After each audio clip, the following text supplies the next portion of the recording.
shooting, lumalabas kaming dalawa. Okay. Pero kasama naman si Mami. Hindi pwede na walang chaperone. Oo, tama yun. Tama yun.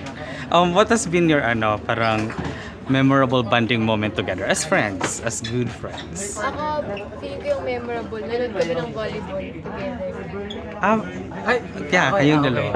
Oo, yun. Bakit yun? Kasi sobrang diehard fan ako ng mga team sa UAAP. So, natuwa ako kasi sinamahan niya ako. Okay. So, was it you who invited him or trinit ka niya for na-surprise ka ng Hindi. ticket, ganon? Hindi, bale, inimbita ko siya kasi wala akong kasama. Okay. Yeah. That's nice, How about you, Jed? Well, same as your answer kasi since I'm not into volleyball, medyo no, pero she introduced volleyball to me. Tapos kasi since yun nga doon siya masaya and doon siya nag-e-enjoy, so ako na sinamahan kasi di ba, parang gusto ko rin namang mag-enjoy siya. And yun, nakita siyang mag-enjoy actually. Okay. Ano guys, how do you influence each other in terms of parang hobbies or faves, something like that, yung mga ganung bagay? Like sabi mo, nagugustuhan mo yung volleyball because of Shirley. Ako siguro, ako para sa akin yung sagot ko, parang natutulungan ko siya kapag may gusto akong hindi naman ipa-acting, pero sa trabaho, kunyari na dapat magtulungan tayo, ganyan, kung paano mas matutuwa yung mga fans sa amin, kumbaga, mas kikiligin, gano'n. Tutulungan kami sa trabaho, tsaka yung mga dapat gawin at hindi dapat gawin dito sa showbiz, ayun.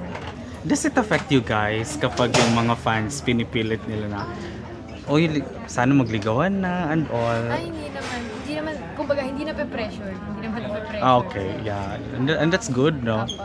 Paano yun nung Candy Fair, Jarus, talagang ang dami tumitili, ganyan. So, nandun ka rin ba? Wala nasa siyang Ba't di mo in-invite, Jai? Para sa ball, nagpe-prepare. Yeah. That was the same day. Siya Anong feeling nung rumampa ka sa Candy Kitty? well, yun nga, hinikwento ko sa kanila na sobrang saya kasi sobrang hype ng tao and sobrang nag-enjoy ako because halata ako nag-enjoy lang. So, yun, sobrang saya. And sana mo, What's next for the Jailin Love? Meron next sa Dreamscape. Talaga? dapat lang nila Abangan. and yeah. Teleserye ba yun? Secret pa. Hindi Pero hindi basta pa. dapat Pero nila.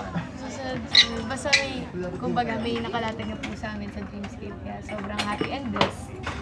Kayo ba magli-lead? Or, Po. kayo magli-lead? Or, Opo. Wow, that's good news, ha? Medyo pero hindi pa sabihin, kumbaga, para ma-excite lang din sila. at least. How do you see competition between love teams? Like, I think sa level nyo, yung kakompete nyo yung, NLEX, di ba? Parang gano'n. So, how do you... Hindi naman po ako, hindi po ako masyadong, hindi, ano ba tamang word, pero kumbaga, hindi naman ako na babahala na mas kami o mas sila. Kasi meron naman po kaming kayang ibigay na hindi na kaya, meron siyang kaya ibigay na hindi namin kaya. Kumbaga, iba-iba naman po nang nabibigay na kilig, yung iba't ibang love team. Ayun. About Well, ayun, lagi naming sagot naman yun na walang competition. Since Kasi, we have different okay, And genres. but how's your friendship also with With them? Oo. Kaibigan naman po namin yung mga yun. Friends din Tsaka, namin sila. lagi namin nakakasama every Monday. So, parang For the love you, no? Wala naman talaga. Minsan talaga nagtutulungan pa kami, uy, ganito gawin mo, ganyan gawin mo. Talaga? ganun, opo. Ganito yung dapat, para makapag-contribute din sa show, di ba? Yeah, Mas mapaganda. Yun. Oo. Okay, that's very nice, no? Anong tawag dito? May question Tapos ka? na. Tapos na. Okay. Uy, thank you so